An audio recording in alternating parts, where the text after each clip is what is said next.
মৌলভী Jalaluddin Rumi রাহমাতুল্লাহ আলাইহি। নামটা কি বাবা? Jalaluddin Rumi.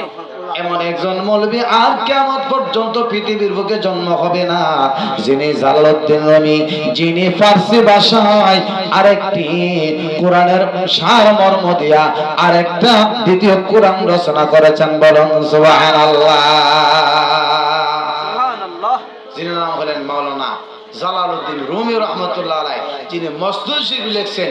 উনি ওনার মসনদ শরীফে বলতেছেন, হে জগতের মানুষ, হে দুনিয়ার মানুষ, তোমরা যদি আল্লাহর দরবারে বসতে চাও, বলি আল্লাহর দরবারে বসতে চাও, তোমরা যদি আল্লাহকে পাইতে চাও, তোমরা যদি আল্লাহর দরবারে বসতে চাও, আল্লাহ পাইতে চাও, তাহলে তোমরা বলি আল্লাহর দরবারে বসিয়া যাও।